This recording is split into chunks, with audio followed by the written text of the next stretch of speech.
Selamat datang kembali di channel YouTube ini. Kali ini saya akan membahas tentang praktik eksklusi sebagai upaya untuk menciptakan suatu rezim dalam suatu negara atau bangsa. Dan ini merupakan praktik-praktik politis, menciptakan kekuasaan untuk kelompoknya sendiri. Tapi sebelumnya jangan lupa untuk subscribe channel YouTube ini dan juga share atau berbagi video ini ke rekan-rekan akademisi lainnya. Dan semoga memberikan manfaat.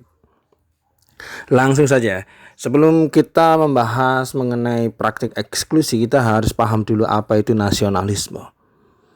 Paham tentang kebangsaan.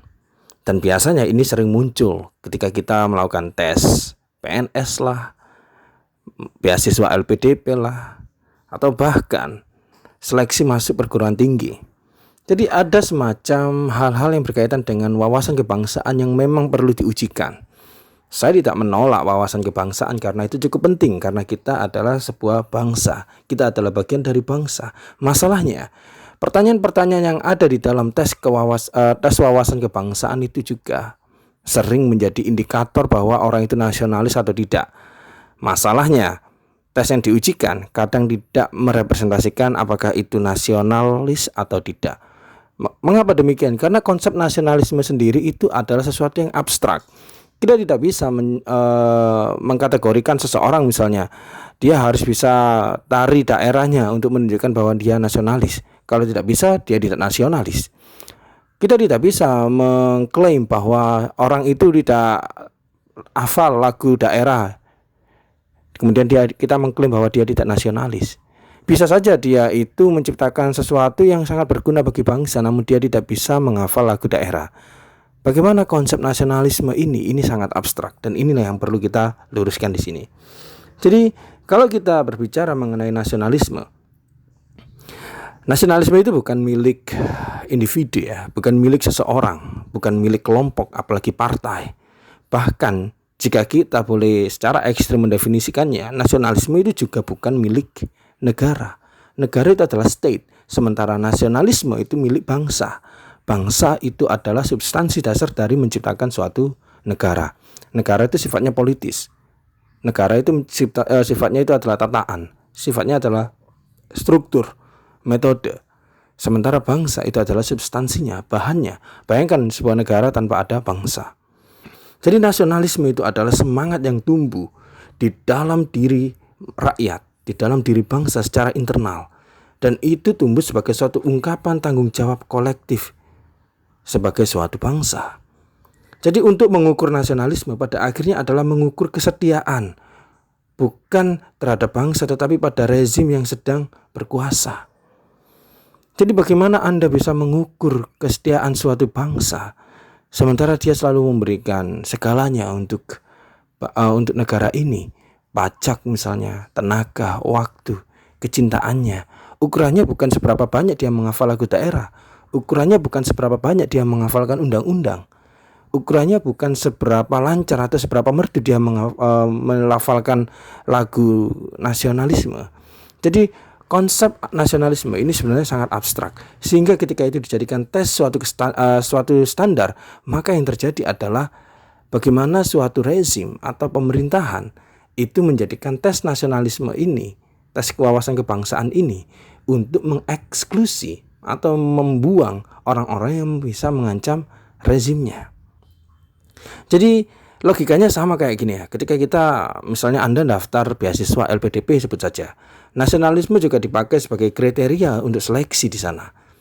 Tapi nasionalisme tentu adalah suatu pengertian yang tidak jelas seperti yang saya katakan tadi. Karena itu, apa yang dimaksud dengan nasionalisme dan bagaimana konsep itu dipakai sebagai kriteria seleksi, itu tentu saja sangat tergantung oleh siapa yang membuat, oleh tim apa yang membuat.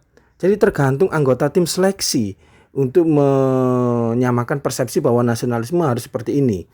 Tak jarang pertanyaan-pertanyaan yang absurd, pertanyaan yang aneh, pertanyaan yang bahkan kita itu sangat tidak terima. Itu pertanyaan seperti, apa Anda punya keterampilan daerah? Seolah-olah keterampilan tari daerah itu bisa dijadikan sebagai tolok ukur bahwa dia seorang nasionalis atau tidak.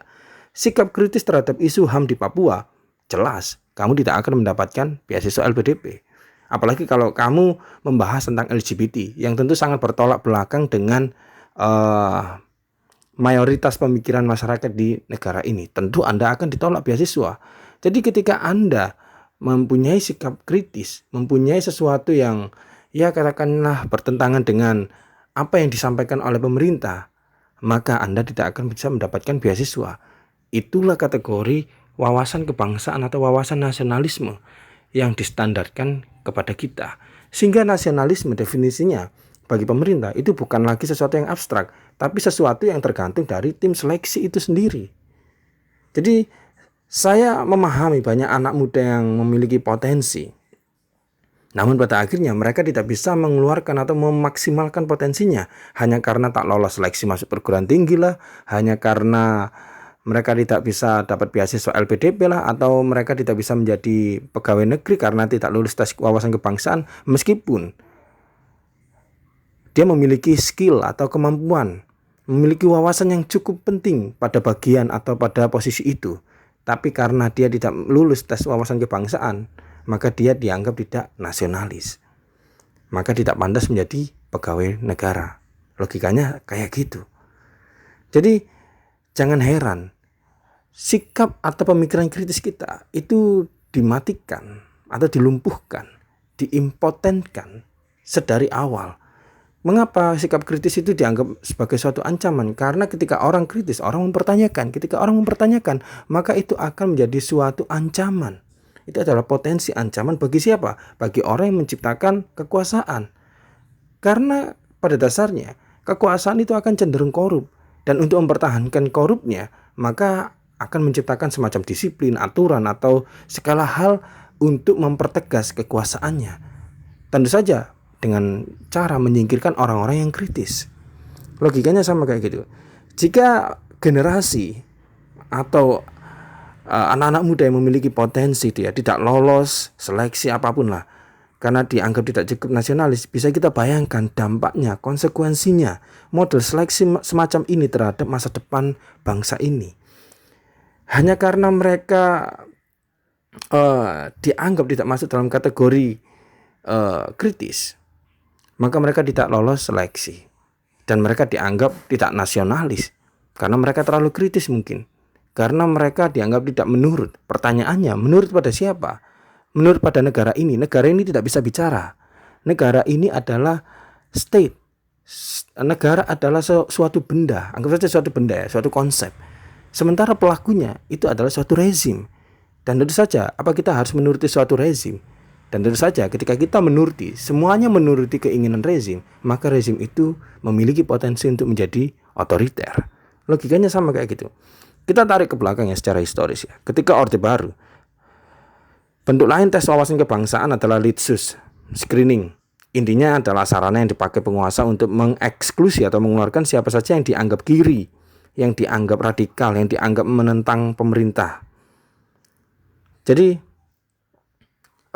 Lexus ini yang digunakan oleh Orde Baru saat ini untuk menyingkirkan siapa yang dianggap potensial yang mengancam suatu rezim, digunakan TWK, tes wawasan kebangsaan.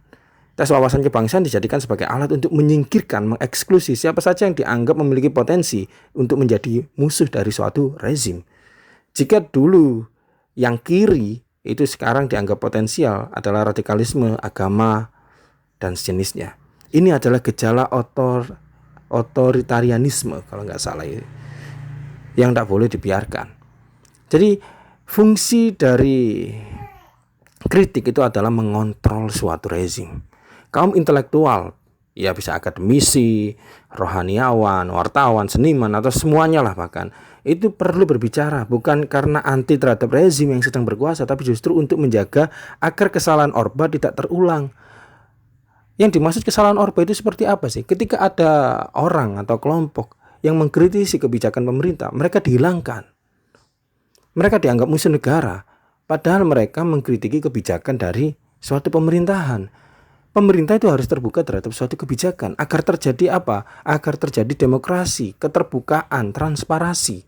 Kalau misalnya pemerintah anti dikritik, tidak mau dikritik, dan kritik itu dianggap sebagai suatu ancaman atau dianggap sebagai musuh, maka yang terjadi kita secara sadar memahami bahwa mereka mencoba untuk mempertahankan kekuasaannya agar mereka semakin kebal. Jadi logikanya sama kayak gitu. Setiap rezim politik itu selalu berpotensi untuk melakukan kesalahan. Pasti. Mengapa? Karena ideologi dalam praktiknya pasti akan gagal. Pasti tidak akan sesuai dengan apa yang divisi-visikan atau dimisi-misikan. Ideologi itu selalu tidak sama ketika itu sampai ke realitas atau sampai ke praktiknya. Jadi artinya ketika pemerintah tidak bisa mempraktikkan demokrasi secara utuh, maka dia membutuhkan suatu kritik. Pemerintah pasti akan melakukan kesalahan.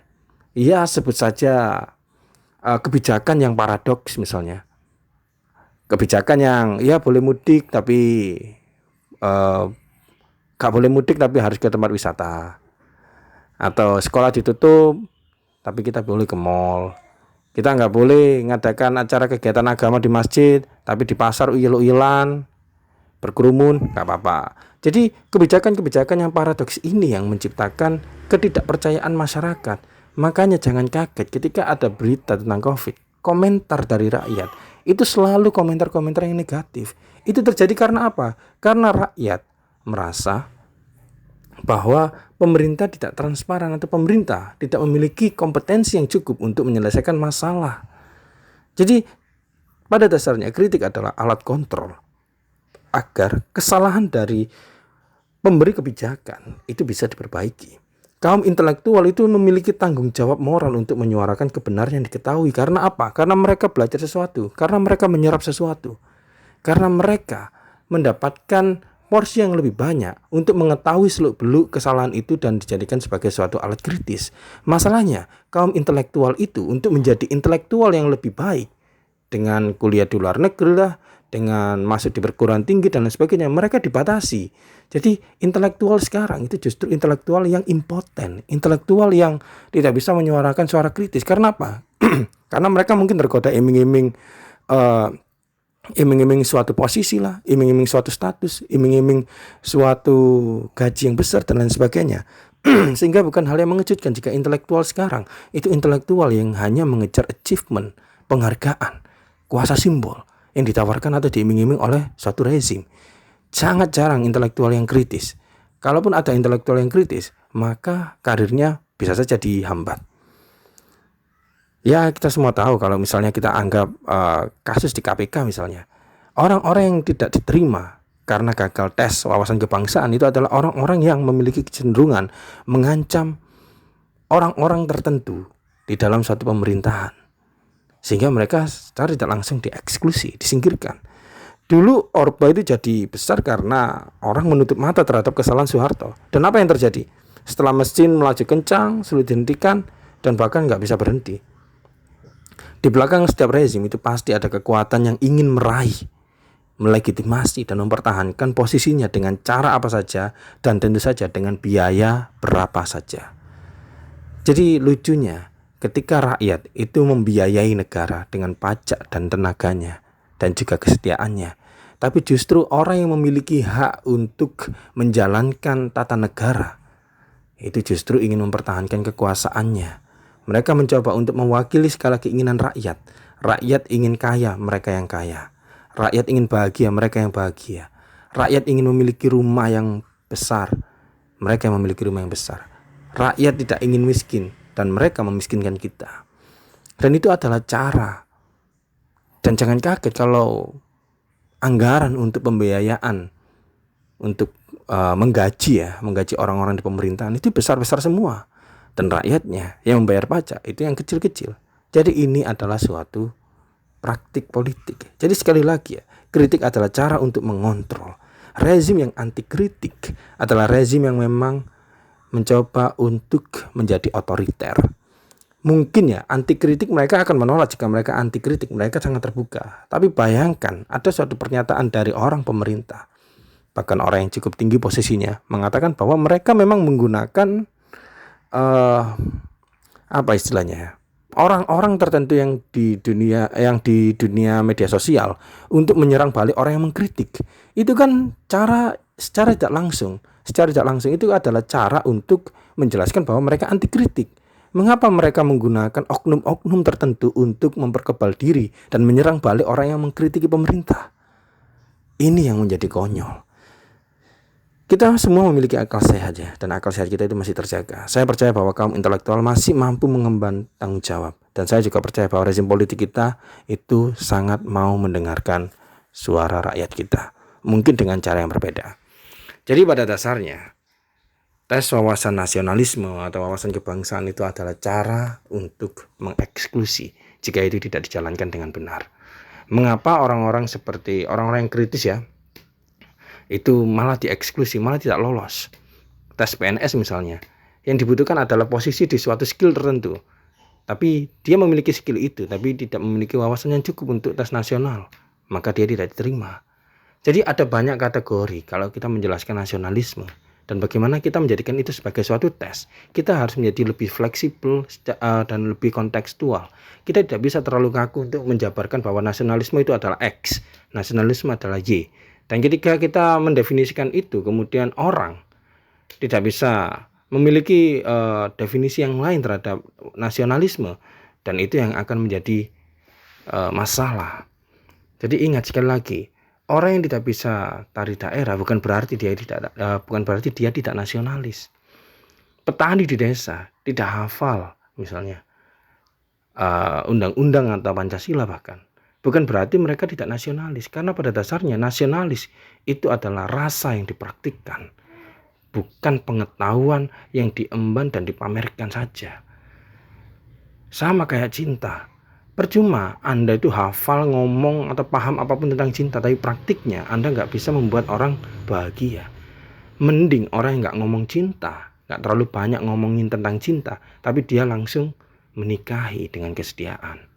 Itu adalah definisi dari ideologi, praktik, dan juga nasionalisme. Bagaimana nasionalisme harus dilihat sebagai suatu praktik, sesuatu yang lebih realistis daripada sesuatu yang konseptual yang hanya dijadikan tes untuk hafalan dan lain sebagainya.